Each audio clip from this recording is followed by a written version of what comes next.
Hey guys, Mountain Airsoft here. Today I'm going to do a little knife review. Haven't been playing any airsoft. It's winter time. Not much of a winter. We maybe have 2-3 inches of snow on the ground. It's just a cycle of thaw and melting, and then snowing, and then thawing and melting, just cycling up over and over and over again. I probably had 3 inches of snow probably 4 or 5 different times this winter, and then it warms up to 40 degrees and melts off. So kind of a weird winter. We're 6 miles from the panhandle of Idaho in northeastern Washington, so I don't know what's going on, but anyhow, not doing any airsoft. Get tired of doing airsoft videos that are older and from last summer. So gonna do this for you guys. Maybe you'll find some benefit from it. This is my ruck. I put knives on about everything that I own. And so this is probably the knife I've used the most in the woods. This is a Gerber LMF Infantry 2 knife, and you can see it's been well used. Midway USA has it for like 95 bucks right now. I think that's a steal for that price. I got some stats. When I introduce all 4 knives, then I'll go back through the stats, then I'll tell you what I think is right and what's wrong. And my son, who isn't here, he's an engineer, and he'll tell you what he thinks. And we've come to different viewpoints on that. So interestingly enough. So this is the first knife.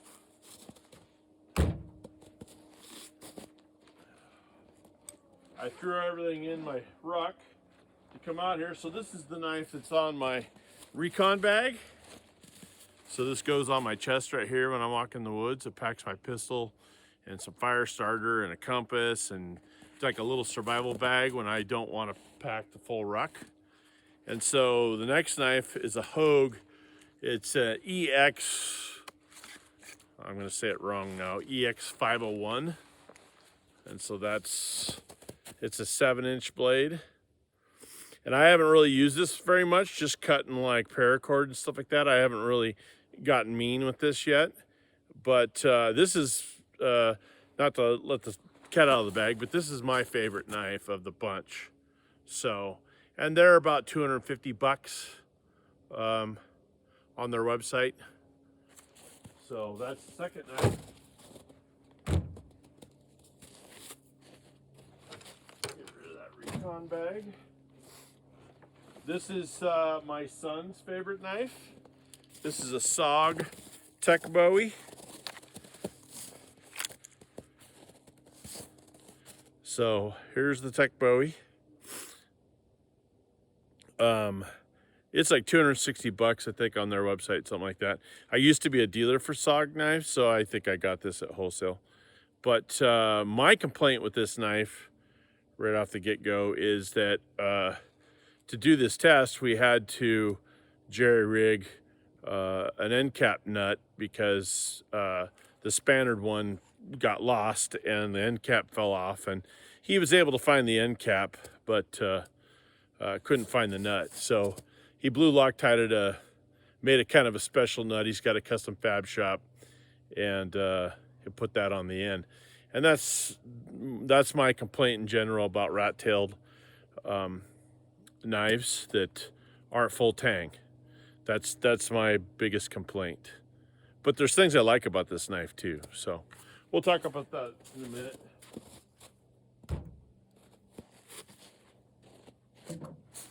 And last but not least, I did a full review on this knife. I haven't used it yet.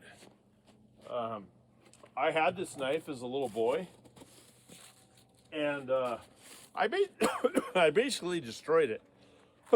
So I kind of have used this knife to its full lifespan, just in the original one and not this one, which is, it's kind of sad because this is probably was a collector's item. This is a KABAR, but this is the red spacer doghead KABAR. And I remember my Bowie knife when I was a little boy had that red spacer. I remember that distinctly. So I had a original version of this knife before I destroyed it. This knife I think is $250 on their website as well. So anyhow, we'll talk about all of them here. First, I'm going to go over the stats. My son and I worked these stats out last night. And we got out my wife's weigh machine in the kitchen. So let's go from left to right. Left, the KABAR is 10.3 ounces. Now that's the lightest knife of the bunch, interestingly enough. I thought it was the SOG. The SOG's next at 10.6 ounces.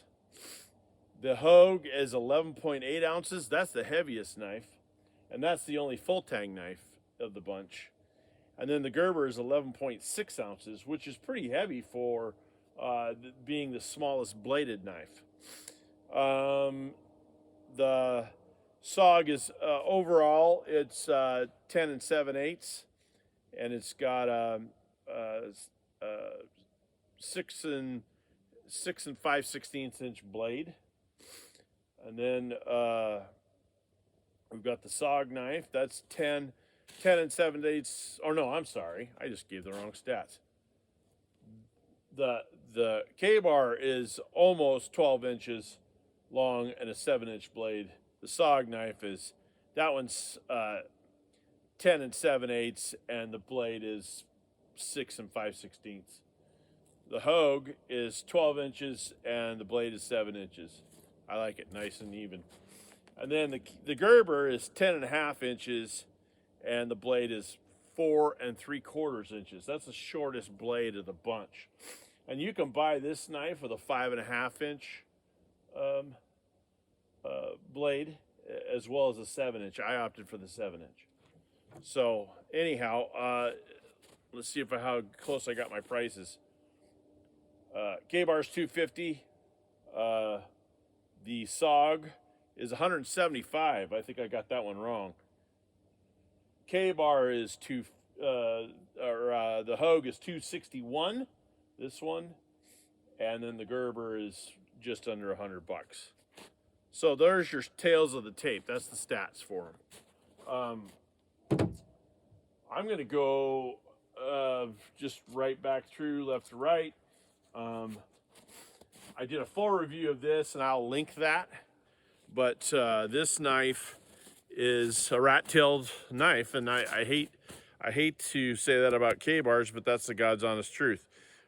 You can kind of see, I don't know how well you can see it, but it doesn't look like it's peened, but the end has been pressed on. So this knife profile narrows up in the handle, and they stack leather washers over the top of it. My son does not like this knife for the simple reason that the handle is round, and so it tends to want to spin in your hand. He doesn't like that. I like that. I mean, this is probably the best knife if you're going to get in a knife fight, for the simple fact that the cross guard is like 1/4 inch, and it's really, really thick. Very, very, very functional hand guard. If somebody's blade's going to come down, you've got protection on your hand, more so than any of the other knives in this review. I haven't really used this knife a lot, but boy, it looks beautiful. And I used to baton with it and everything else, and I think I finally broke I broke the knife. Like the handguard and the handle was kind of coming off. And but I mean, it took a lot of abuse. So, you know, there's that. So that's KABAR for you. The SOG knife. I've skinned elk with this. I've Use it in the woods. I don't like the silver aspect of it, but they make a tech buoy now that's all black. Gotta step back a little bit. And here again, rat-tailed knife, and so you got problems. This one's threaded, not peened or pressed. I don't know which the KABAR is, but it doesn't look peened to me, like they heated it up the end and beat it over. It was like, it's more pressed in. So you got to be really aware of this with a SOG knife. You know, this style of SOG knife, these tech buoys. Like, if you probably need to get the spanner wrench. I don't know if SOG sells it or who. There's probably knife guys out there that know better than I do. But you need to get some Loctite on that and cinch it down. Otherwise, eventually, one day you're going to go out to your pickup truck and the end cap's going to be gone. It's going to be rattled off. So I don't like that about it. This is definitely the most aggressive clip point. I mean, you can see how that comes to a very sharp point. You can see where that would be good for stabbing. And it does have a cross guard too, not nearly as good as the KABAR, but it's got a decent cross guard there. You're definitely not, your hand's not going to slide over, for sure. So the grip is good. It's rubberized, and you know, so far it's done its job. Other than the complaint about the end cap becoming unsecured. So that's the tech buoy from SOG. This knife is my favorite knife, and the reason why is because you literally could baton this into a tree and use it as like a tree stand step. I mean, this knife, as you can see, it's a full tang. It's just got your grip slides that use little screws to take on and off. So if you broke one, you could just replace it or make your own. You know, it's very easy. And this knife is also the thickest blade. It's like up here, it's like 1 3/4 inches. The rest of them are around 1.5 to 1.25 inches, somewhere in there. And then this is the first Tano tip I'd ever owned. And it's a little different to sharpen.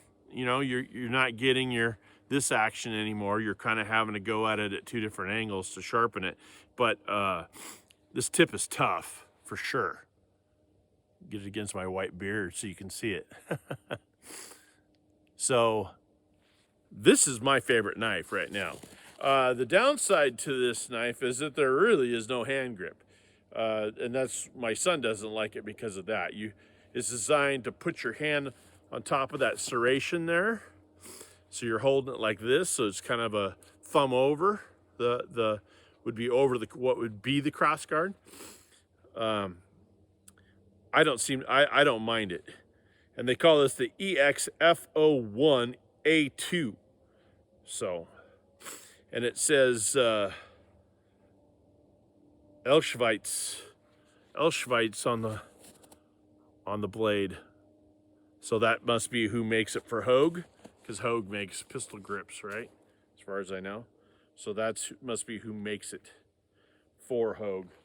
And they rebrand it. So this is my favorite knife by far. This is the most used one of the bunch in this current stable. Not counting the KABAR that was the original one before that I destroyed as a kid.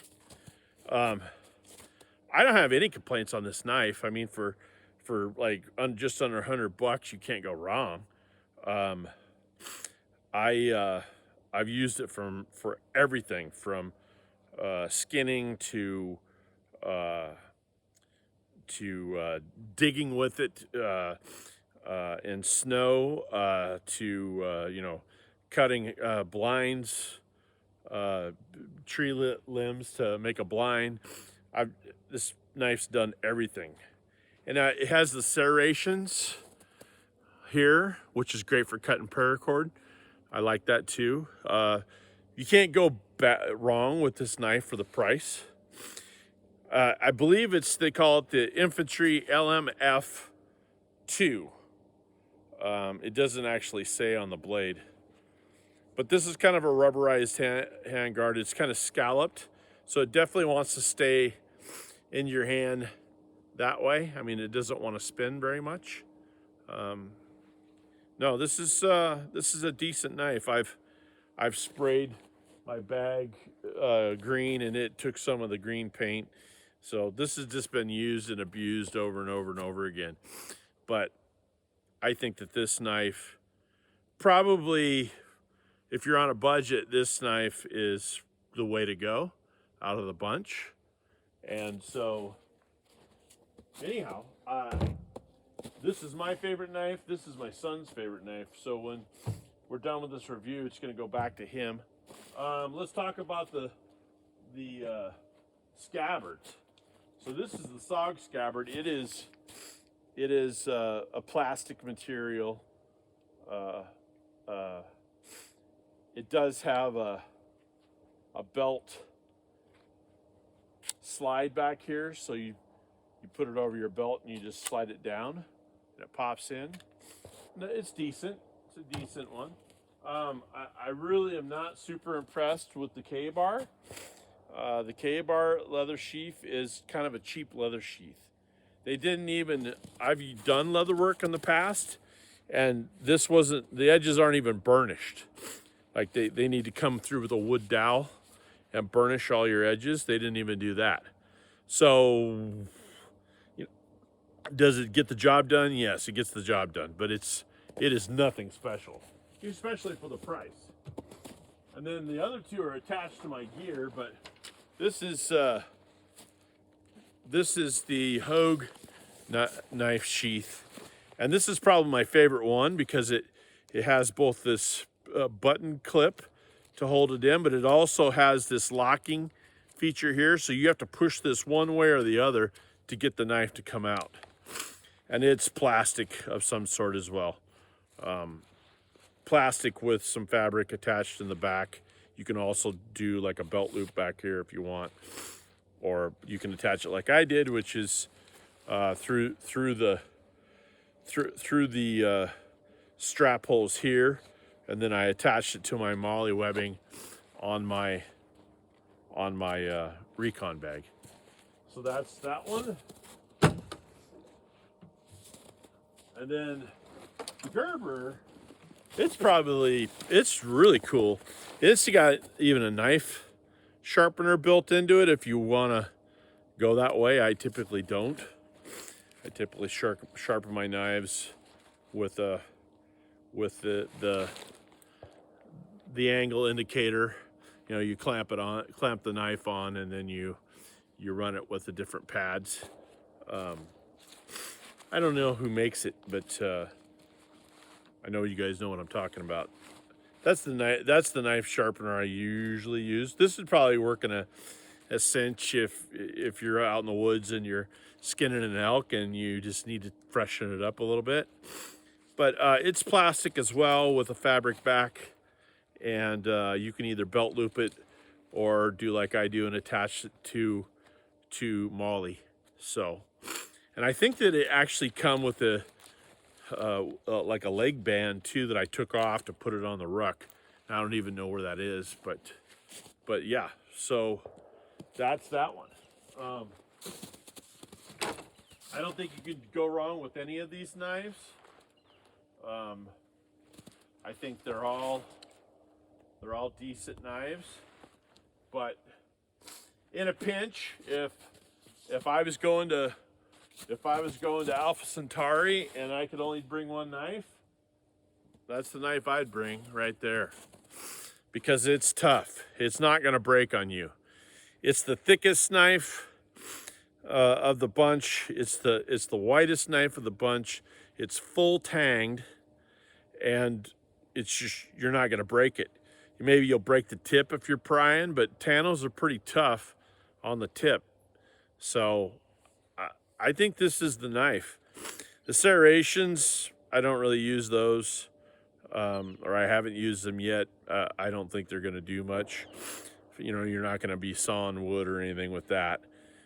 So that wouldn't be as, but they also make a clip point belly like a KABAR. If you don't like the Tanto, you can get this with the regular blade like a KABAR has. Certainly the SOG knife is the most aggressive of the bunch. But like I say, you could get that Hogue knife in a blade profile that looks more like that. But this SOG knife is definitely the most. This is the thrusting knife that, I mean, it wants to stick somebody. I mean, if you did a test where you're just pushing down, this knife would go into somebody the quickest, probably followed by the Tanto, and then the KABAR and the Gerber are more of a utility type of blade. So not a apples to apples comparison, but not horrible either. So leave in the comments which knife you'd like the best, or if I didn't show you any of the knives that you like, tell me which knife you use in the woods and what for. And you know, if you've got a $3,000 custom Damascus blade that it doesn't really equate. I'm just going with the, you know, the working man's budget blade under $300. All of them are under $300, and one of them's under $100. So anyhow, I hope you guys like this video. It beats airsoft shorts. Like I say, we don't have much of a winter here, but we haven't been playing airsoft for a while. It's certainly not Vietnam airsoft, because Vietnam doesn't have any snow. So anyhow, guys, Happy New Year's. Hope you had a Merry Christmas. I hope Santa was good to you. And I'm excited about 2026 and what all that brings. So have a good one, guys. Thanks for watching my long video. Mountain Airsoft out.